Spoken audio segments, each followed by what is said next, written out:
shop, supply list, breakdown, financial reports and budgets, cash must have, intimacy, etc. So I literally made this on the hint of what I need for myself. And it's not done. That's why I said, you might not want to reference this yet. So I basically break down for streetwear clothing, I go into women's, then places to shop. I do for online, places to shop for women. I keep everything category section so I know the quickest way for me to shop. And this is the way I plan out. This is how I plan out my basic shopping days for my shopper, for my ACD, or for my supervisor, anybody who has to shop for me. I'm like, I need these stores, look at these stores for these type of looks, okay? It's very easy that way. Even for luxury, I break it down luxury clothing. I do streetwear, luxury. There's so many different ways you go with this. But I do it to break down with streetwear and luxury because there's a balance between both. Even go to my showrooms. I do showrooms too. So then I do shoe stores. Then I even break it down for women's shoe stores, and then I do even do online shoe stores. Women's accessories. This is how you stay efficient in the industry. You have to make sure you're 100 steps ahead of the game. Because if not, you won't fail. Men's luxury. Men's shoe stores. I didn't put men's streetwear on her yet. That's the only thing you didn't see for her because we're still putting stuff on her. Then I also go this too. I have to know this. Anything over $500 is an asset. Write that down. Anything over $500 is an asset to your costume house. That means that it has to get reevaluated. It has to be some type of talked about with it because you can't take it. You're not allowed to take it because there's some shows where they allow you to take clothes or allow you to give you certain things. But with asset clothing, that goes to the company or the network. Anything over 500 is asset. Yes. Anything over 500 is felony. Without asset. Absolutely. Oh, you definitely can get fined for this or get in trouble for taking something over that's not written in.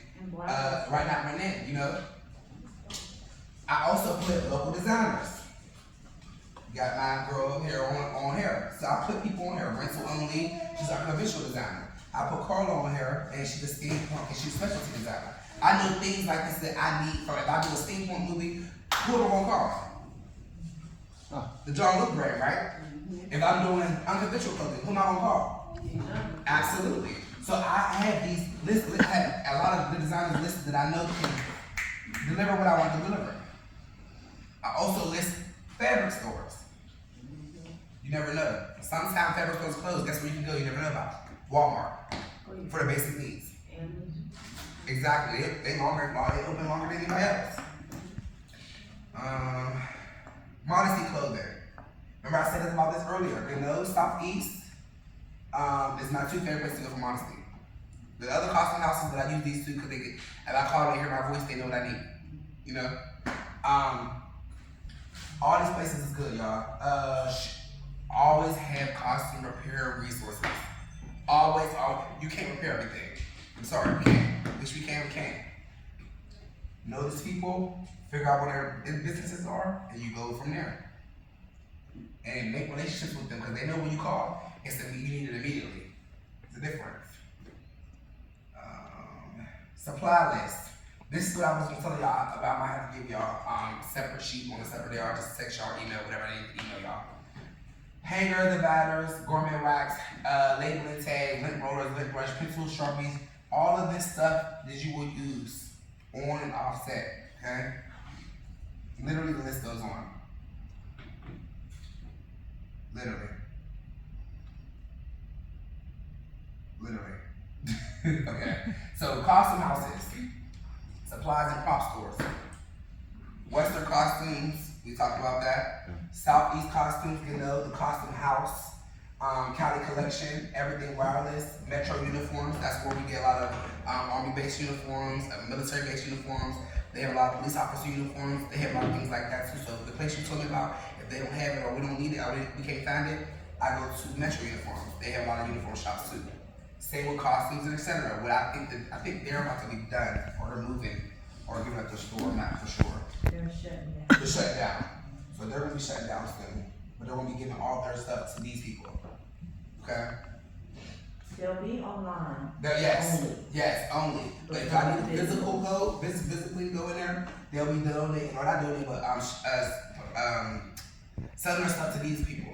Okay? Do you go to Norcosco? Who? Norcosco?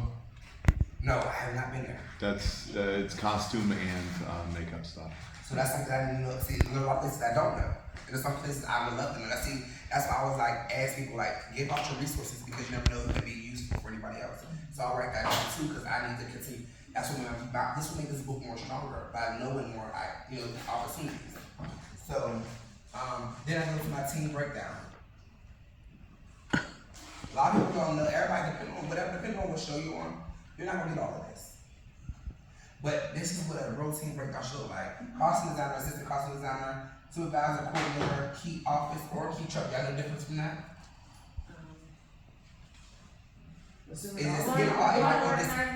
Your truck might be an office, is what I'm saying.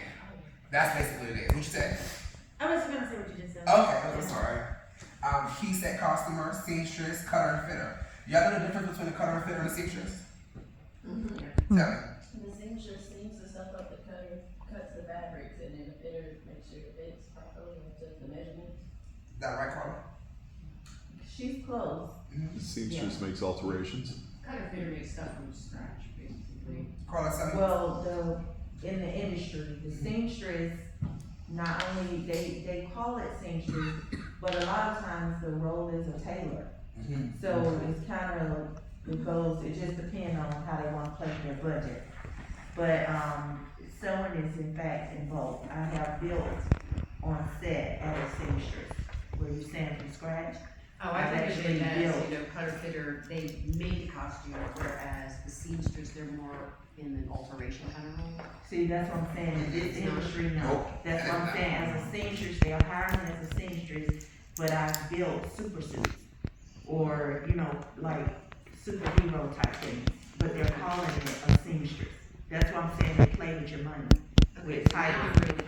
The cutter, can be something like a Disney movie and all you do is cut out patterns. Yep. The fitter, depending on the production, a fitter, when they have background coming in or principals coming in, you're fitting them. You're measuring them, finding garments to take pictures to send to the designer. So you gotta really be clear on what they're expecting from you when they post those jobs. Absolutely. Cause the industry may call it a cutter, fitter, but you may be building as a seamstress. Yeah.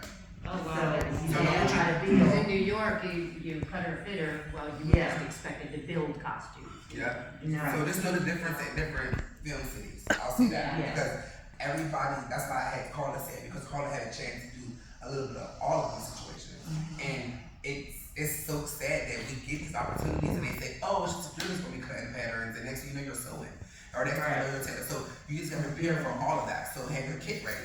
Make sure don't go there just with thinking you're gonna be cutting stuff without it. We're gonna let you like, what do we pay you for? Because mentally they can say this.